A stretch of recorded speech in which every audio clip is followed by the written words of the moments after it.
All right, this weekend, one of rock and roll's most revered bands will unite one last time. Fans of The Grateful Dead are headed to Chicago.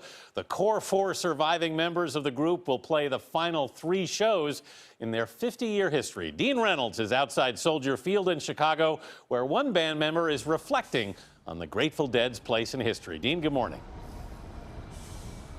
Good morning. Well, there'll be more than 70,000 Deadheads here tonight to kick off 3 nights of concerts by the legendary group, which will be performing together for the last time.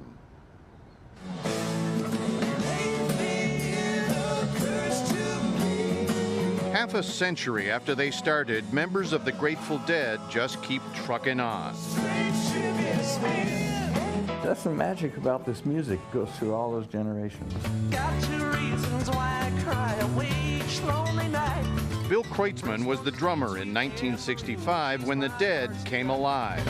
Now 69, he would be the first to acknowledge what a long, strange trip it's been. Because after the best shows, I'd go out and have the most outrageous times. People would ask me, "Jay, what shows do you remember?" I remember the events after the shows. You know, 'cause they were extremely outrageous.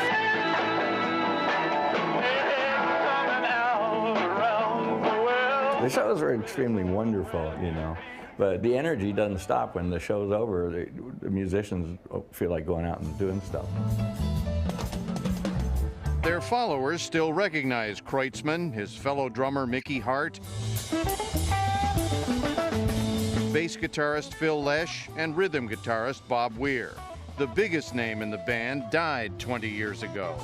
Jerry Garcia played his last concert in Chicago. So there's going to be about 65,000 people here. Something like that, yeah. Which is why his bandmates agreed to have the last stop on the Fare Thee Well tour be here at Soldier Field.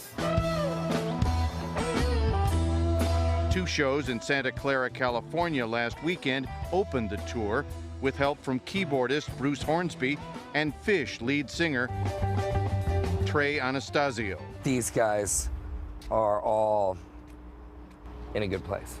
Peter Shapiro is the tour's promoter. The fans all knew the 50th anniversary was coming. The fans wanted something. It was the right thing to do. And that this was the right way to do it. Did you think when you started that it would be this big? We thought it'd be great, but we didn't expect here, like this weekend, we're gonna be going live to concert venues around the country. Venues will have 1,500, 2,000 people. When we stopped by, last-minute sound checks were underway on stage amid preparations for a worldwide pay-per-view transmission, satellite radio, and live streaming of the performances. That's appropriate because the Grateful Dead was never a top 40 band, never much of a studio band either. Live performances are what made the magic for Deadheads from 20 to 70. You know why? This style of music, it's the great American songbook. These are songs people grew up with.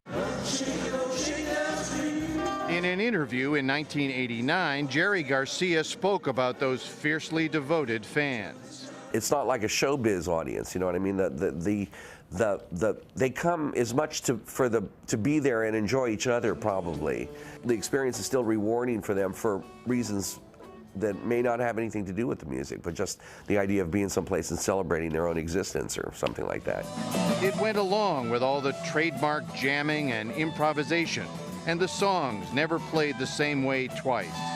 Bill Kreutzmann says he savors his time in the band and has written a book called Deal about drumming, dreams, and yes, drugs. I was amazed that I could still remember so much. I feel blessed, actually. And you know, this is why.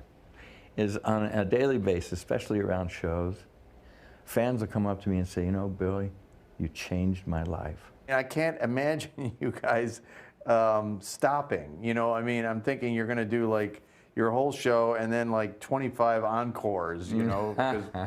Will it be tough at the There'll end? probably be a tear in my eye, you know. I mean, you've done so much far out stuff with people, to all of a sudden say it's over, it's kind of sad.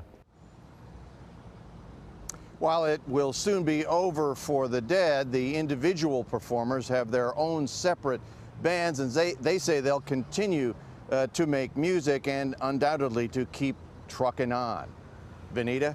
Dean, thank you. Man, I wish people at home could have heard your commentary. Entire So you are the resident music expert. I want to know, is this a real final concert, or is this like Cher? Supposedly these guys want to go their own way, but you know, when Peter Shapiro hands them the check for the 3-day weekend, you got to believe somebody's go, well, this is awful nice. Maybe we should do a little more of this. Well, tempting once you see It's the awfully numbers. tempting.